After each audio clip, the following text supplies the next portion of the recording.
jeez. My name is Carissa Kent. I'm here with David Love, and we live past Arnall, in between Mark's Farm and the dam, so up Hydro Road. So we really appreciate you all hosting this today, Lord Mayor for inviting us, and we chose just to give a little background on us. We've been coming to Benque for 5 years, and we moved a year and a half ago because we love this town, we love the people, we love the small town feel, but the family feel, we love everything about it. And this community is a family, and we are part of this family. And so it bothers us when we see what's going on to members of our family who are being victimized. So we both come from law enforcement backgrounds, and we want to be able to assist in any way possible that we can to make this situation better logistically and or in any way of support. So that being said, we wanted to hear from everybody today because your voices are much more important than ours.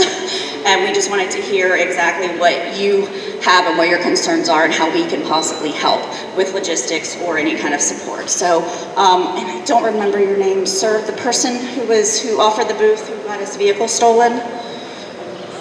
Oh yes, hi. So that is awful. So we are so sorry you had to go through that, number one. Number two, you should not have to bear that burden alone. This community is a family, and people need to be helping you. We will help you. We will come out. We will build something with you. You should not have to be a victim, then fix your own problem. Okay, so we should be coming out and as Benqueños and adoptive Benqueños and help you. The whole community should come out, and that would show the police that we care about these matters and we want that respect in return when we have concerns that we report to the police. Not only that, but it shows the criminals that we are a community are not going to stand for stuff, and we are going to stand with you and everybody else who is victimized to be able to prevent future crime and that fear of crime, because that's what they're playing on, right? They're playing on your fear, they're playing on your absence, your lack of communication and resources that you just don't have, and that's not your fault. So if we come together and people see we're coming together, more people will come together, more people will help, more people will come to neighborhood watches. We've identified communication issues, especially for us going up Hydro. So after mile 5, there is no service. So we have cell service pretty much up to mile 5 and occasionally on smart with our flip phone, but communication is key. So not only with the B-call issue with radios helping in between the station and the checkpoint that we go through at the beginning of Hydro, moving that checkpoint would be really, really progress for this area, because we talk to the farmers. So many people have struggled through COVID, so they're starting to get on their feet. Our farmers that live up there, businesses are starting to recover. They're getting tourists back, and the last thing they want is to be impacted by crime or fear of crime and then go back to square zero where they can't operate their business safely. So this impacts them, our neighbors, everybody up that live in Watering Hole and everywhere around Hydro. They're really good people that are starting to recover, and we want to support that.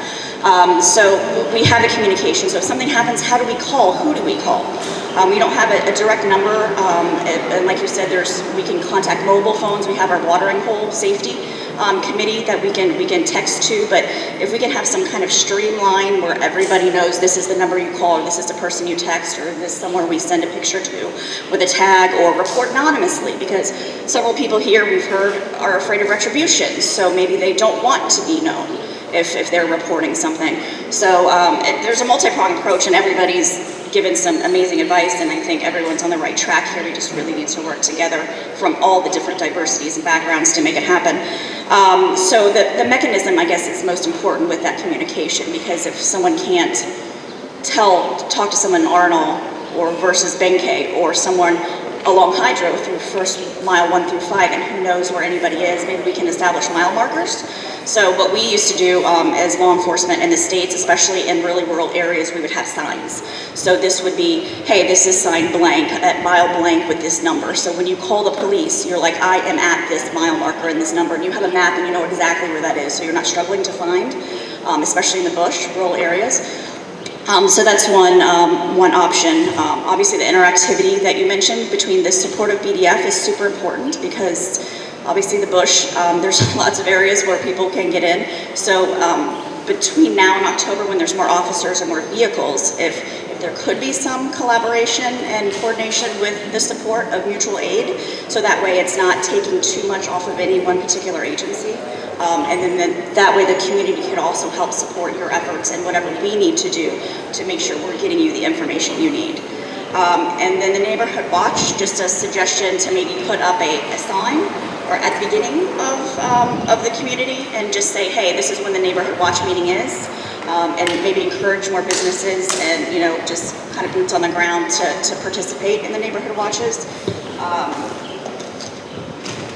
And then just lastly, you already spoke to the road improvements.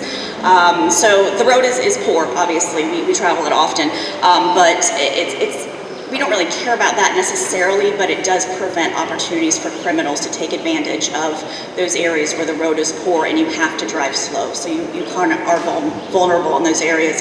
So, but as far as talking points and everyone working together here, we are family, and it's so important that we show everybody that we are here and that we support each other and that we support the police supports us, and that we make this happen together. So thank you, and thank you for inviting us.